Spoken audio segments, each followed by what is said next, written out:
할렐루야.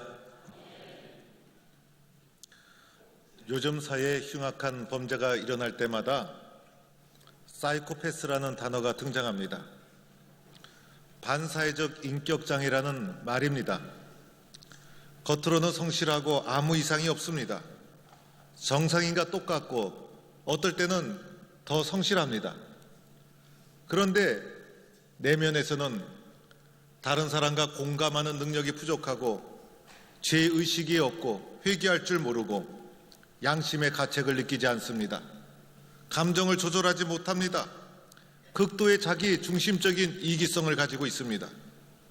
이런 사람을 반사회적 인격장애자, 사이코패스라고 부르는 것이고, 이런 자들에 의해서 흉악한 범죄가 일어나고 이런 사람들이 점점 늘어나고 있는 시대에 살아가고 있습니다. 오늘 본문 말씀을 보면 귀신 들린 자가 등장합니다. 그리고 본문을 잘 살펴보면 매우 복잡한 구조를 가지고 있습니다. 오늘 이 말씀을 문자적으로 이런 사건이 있었구나라고 생각하면서 그냥 읽고 지나가면 아무 문제가 없지만은 도대체 주님은 왜 거라사에 가셨을까?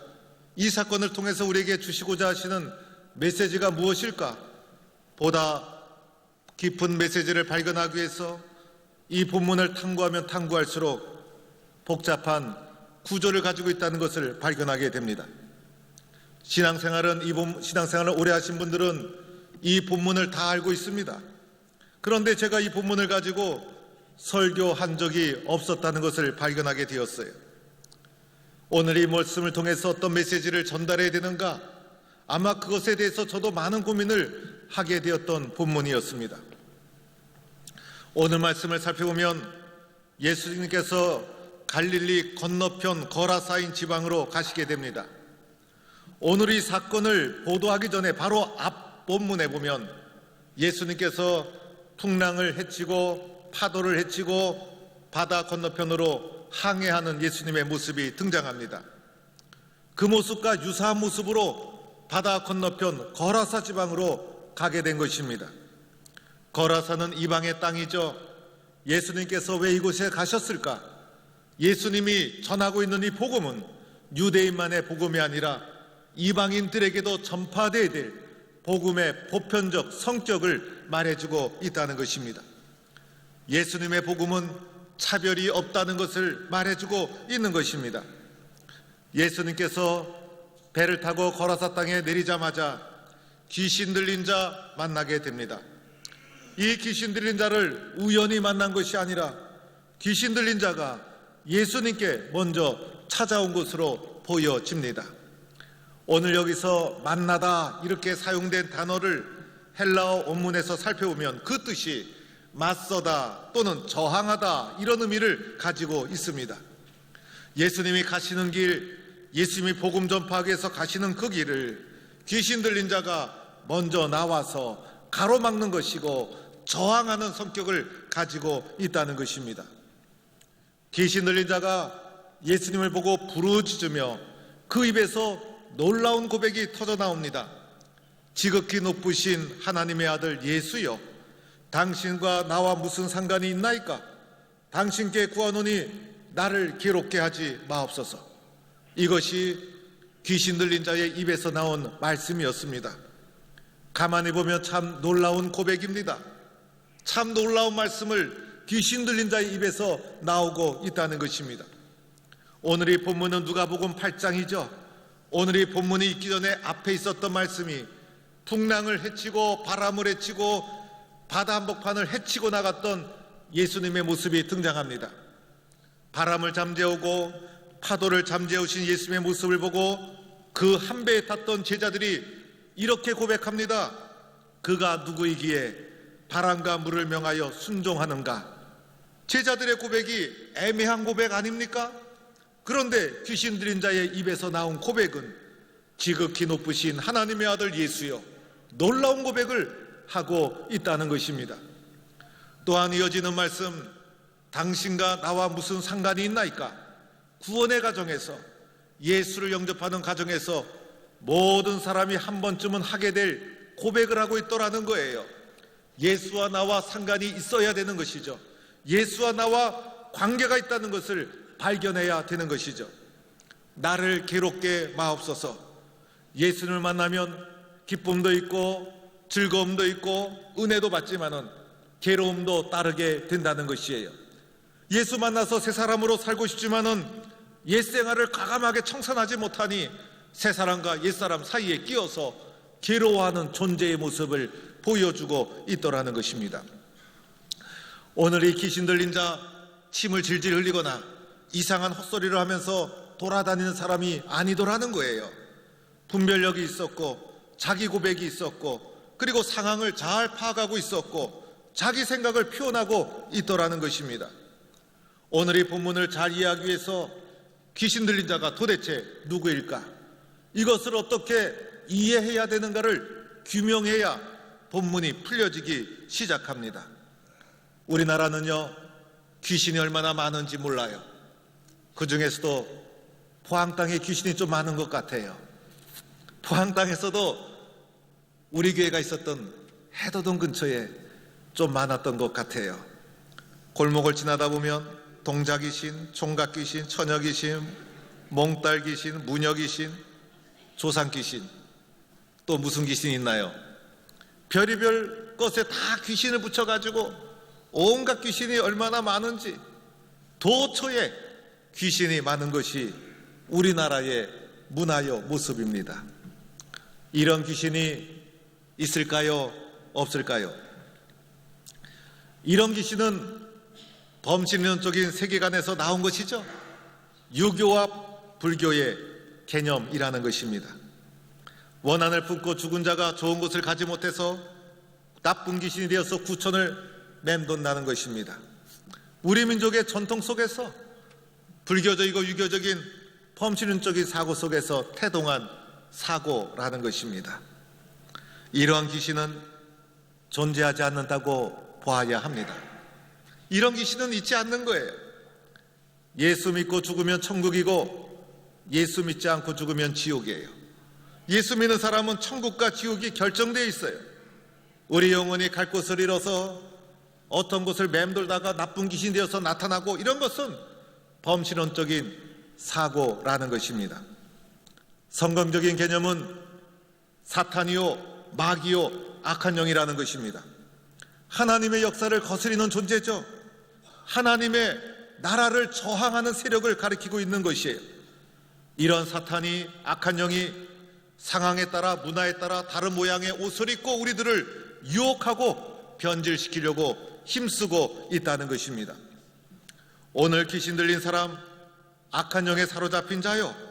그래서 예수님이 복음을 전하기 위해서 거라사 땅에 도착하자마자 제일 먼저 나타나서 예수님이 증거하고 확장하는 하나님 나라 복음 사역을 가로막고 저항하고 있는 것을 보여주고 있는 모습이라는 것입니다.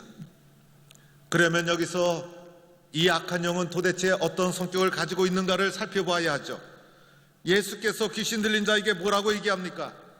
더러운 귀신아, 그 사람에게서 나오라. 오늘 이 누가복음에는 더러운 귀신을 명하사 그 사람에게 나오라 하였다, 이렇게 기록되어 있지만은 마가복음 똑같은 본문에 보면 좀 더 아주 생생하게 표현되어 있어요. 더러운 귀신아, 그 사람에게서 나오라, 이렇게 예수님이 명령해 주셨다는 것입니다. 그리고 귀신 들린 자에게 내 이름이 무엇이냐 물어보죠. 사람의 이름이 있듯이 귀신에게도 이름이 있다는 것을 이 본문을 통해서 알게 됩니다. 그런데 이름을 물어본 것이 아니었을 거예요. 그 귀신의 성격, 그 귀신의 존재를 물어보았다는 것입니다. 그러자 귀신 들린 자가 뭐라고 대답합니까?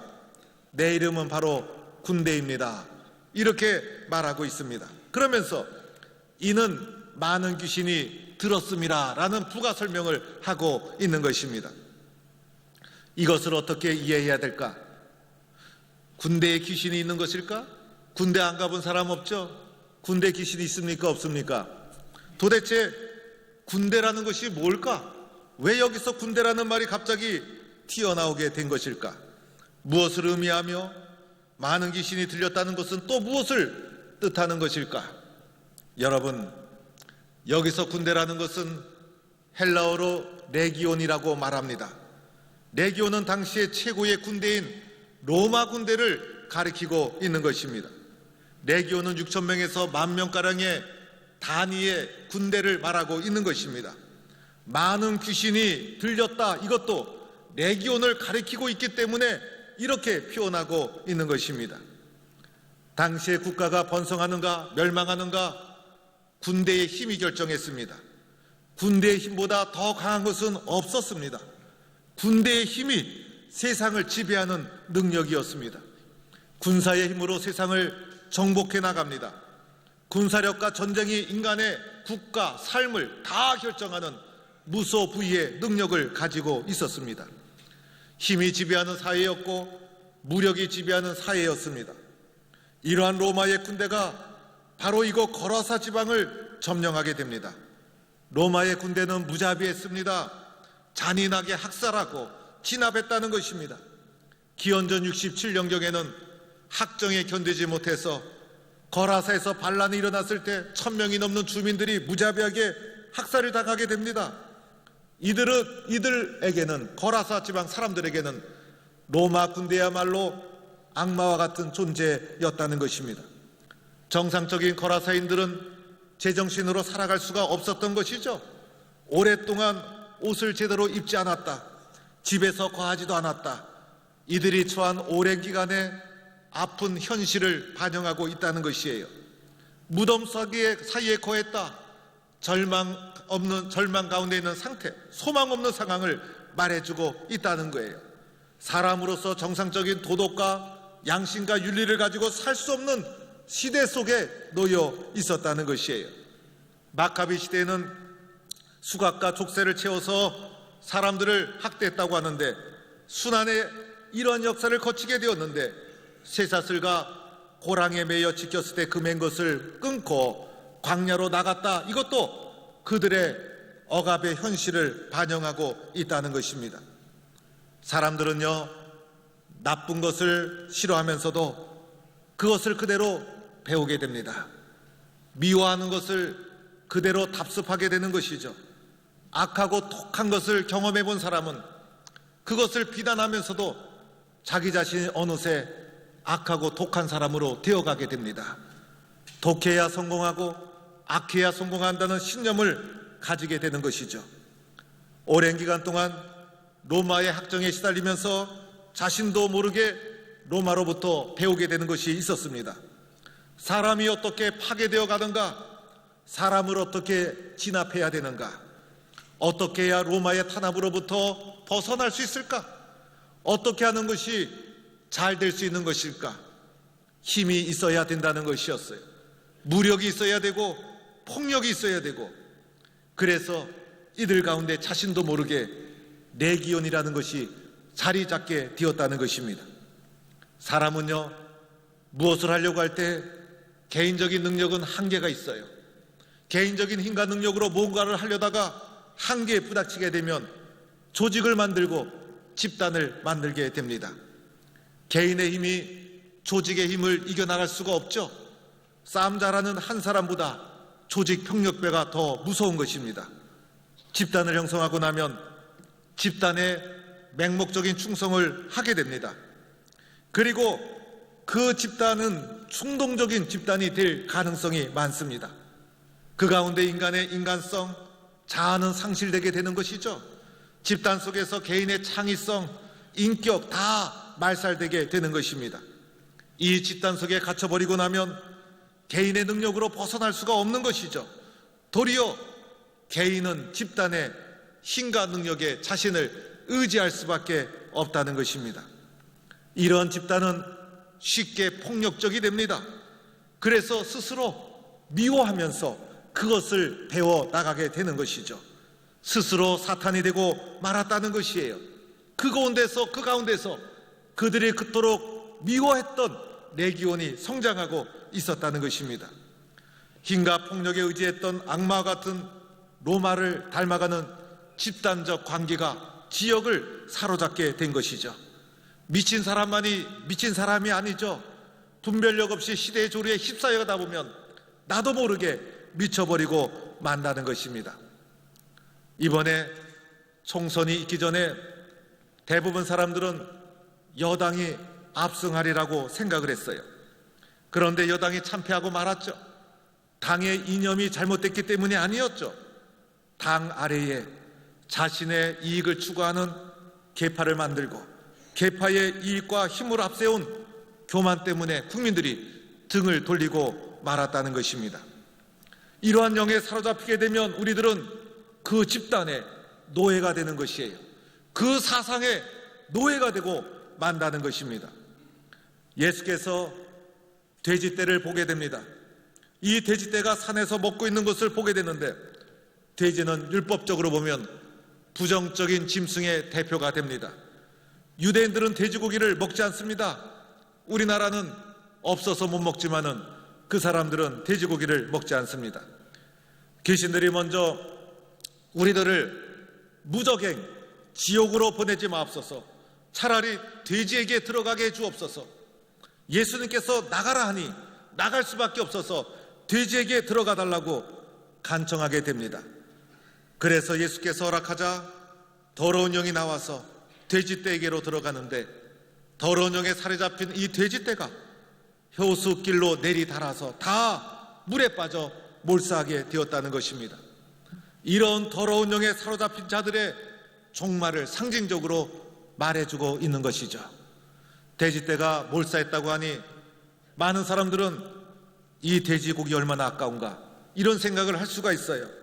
그런데 그것보다 더 중요한 것은 사람의 영혼, 사람의 가치라는 것을 말해주고 있다는 것입니다. 하나님은 우리를 사랑하시고 축복하시지만은 더러운 영 마귀는 우리를 파멸로 이끌어간다는 것을 말해주고 있는 것입니다. 사랑하는 성도 여러분, 우리는 쉽지 않은 세상을 살아가고 있습니다. 세월이 지나다 보니 어느새 6월 마지막 주가 되었고 다음 주일은 맥주 감사 주일이 됩니다. 지나고 보니 지난 6개월 동안도 이 복잡한 세상 속에서 아무 사고 없이 오늘까지 살아온 것만 해도 얼마나 감사한지 모릅니다. 우리가 세상에 살다 보면 세상에서 성공하기 위해서 세상으로부터 배우고 가르치고 몸에 익히게 되는 것들이 있습니다. 오늘날 세상은 우상이 가득합니다. 오늘날 세상을 이끌어가는 우상은 권력과 명예와 물질과 쾌락입니다. 이것을 획득하기 위해서 우리는 수단과 방법을 가리지 않고 있어요. 권력의 힘이 얼마나 큰지, 명예의 욕심이 얼마나 큰지, 물질의 욕심이 얼마나 큰지, 그리고 쾌락의 욕망이 얼마나 큰지 이것으로부터 좀처럼 벗어나지 못하게 됩니다. 때로는 이것을 이루기 위해서 가면을 써야 되고 경쟁자를 쓰러뜨려야 되고 모함을 해야 되고 위장을 해야 합니다. 양심을 속여야 되고 힘과 폭력을 손잡아야 됩니다. 맹목적인 충성을 강요당하게 됩니다. 삶의 전장에서 승리하기 위해서 악하고 독해야 합니다. 수단과 방법을 가리지 말아야 됩니다. 이런 신념으로 우리들은 무장하게 된다는 것입니다. 우리 속에 있는 바로 레기온이라는 것입니다. 이것이 너무나 강력한 집단적인 힘으로 우리를 지배하고 있는 현실 속에 우리는 살아가고 있다는 것입니다. 악한 영이 하나님의 형상으로 지음받은 우리들을 파괴하고 있는 것입니다. 이것뿐이 아니죠. 오늘 이 시대를 보면 얼마나 혼탁한지 모릅니다. 이슬람의 위협을 끊임없이 받고 있죠. 동성애 문제로 혼란스럽죠. 그리고 이단 사이비로 영적으로 혼란한 시대에 우리는 살아가고 있다는 것입니다. 결국 이런 것으로부터 벗어나지 못하면 우리들은 노예로 신음할 수밖에 없는 것이고 예수님은 이것을 우리의 영혼을 파괴하는 더러운 영으로 규정하고 있다는 것입니다. 예수님은요, 거라사 지방을 가지 않아도 되었어요. 거라사 지방을 포기할 수도 있었어요. 그러나 예수님께서 이방 지역임에도 불구하고 그것을 찾아가진 이유가 있었어요. 그곳 사람도 예수의 복음이 필요한 사람이기 때문에, 정말 예수의 복음이 필요한 자들이 거라사 지방에 더러운 영에 사로잡힌 자들이었기 때문에 그 가운데 찾아갔던 것입니다. 그러나 그들은 어떻게 했습니까? 예수님의 복음을 거부하고 말았던 것이죠. 결국은 예수님의 복음을 거부한 자의 종말이 어떠하게 됩니까? 돼지떼가 호수에 몰려가 몰사한 것처럼 더러운 영을 거부한 자의 운명과 종말이 이럴 수밖에 없다는 것을 우리에게 보여주고 있다는 것입니다. 자신을 개라고 생각하는 사람이 있었어요. 그래서 이 사람이 개 목소리를 내고 개 흉내를 내고 그리고 자신을 개라고 믿었어요. 그래서 시도 때도 없이 개 흉내를 내고 멍멍 짖어대고 그래서 가족들이 참다 못해 정신병원에 가서 진료를 받게 됩니다. 의사가 이 사람을 진료합니다. 진료하다가 의사가 이 사람에게 물어봅니다. 언제부터 이렇게 되었습니까? 그러자 그 사람이 강아지 때부터였습니다 라고 말했다는 것입니다. 이 사람은 고칠 수 없는 못 말리는 중증의 환자인 것이 분명합니다. 여러분, 미친 사람은 자신이 미쳤다고 하지 않습니다. 정신 나간 사람은 자신이 정신 나갔다고 하지 않습니다. 더러운 영에 사로잡힌 사람은 자신은 결코 아니라고 생각합니다. 도리어 자신은 올바르고 자신은 착하고 자신은 정상이라고 생각합니다. 그런데 나는 제정신이 아니라고 생각할 때 그때 비로소 희망이 있다는 것입니다. 나는 주님 앞에 문제가 있다고 생각할 때 그 사람이야말로 회복의 길이 열리게 된다는 것입니다. 나는 오늘 이 시대, 오늘 이 혼탁한 시대에 예수 정신으로 살아가고 있는가? 올바른 말씀에 나는 살아가고 있는가를 오늘 말씀은 우리에게 물어보고 있다는 것입니다. 오늘 귀신 들린 자가 예수님 앞에 나와서 절규하며 부르짖지 않았습니까? 지극히 높으신 하나님의 아들 예수여, 당신과 나와 무슨 상관이 있나이까? 여러분, 이 말씀을 자세히 묵상해 보시기 바랍니다. 예수님의 말씀대로 살아가고 싶다는 것이에요. 예수님이 하나님의 아들이라는 것을 알고 있다는 거예요. 그러나 현실의 삶 속에서 집단적인 힘 앞에서 무기력한 자신의 모습을 고백하고 있는 거예요. 나는 예수의 말씀대로 살고 싶지만은 나는 연약합니다. 그렇게 살지 못했습니다. 주님과 상관 있는 삶을 살고 싶습니다. 그런데 나는 연약했습니다. 주님 앞에 말씀대로 살아가지 못했던 자신의 모습을 주님 앞에 큰 소리로 하소연하고 있다는 것입니다. 그리고 주님의 말씀 앞에, 주님의 명령 앞에 엎드리게 됩니다.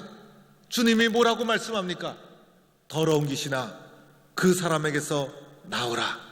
우리는 명령하시는 주님의 권위를 인정하고 주님의 명령을 들어야 합니다. 주님의 말씀을 경청해야 합니다. 주님의 말씀 앞에 나를 드러내고 내어 놓아야 합니다. 주님의 말씀을 믿음으로 붙잡아야 된다는 것입니다. 마침내 귀신 들린 자가 어떻게 되었습니까? 치유가 되고 회복이 되고 온전케 되었다는 것입니다.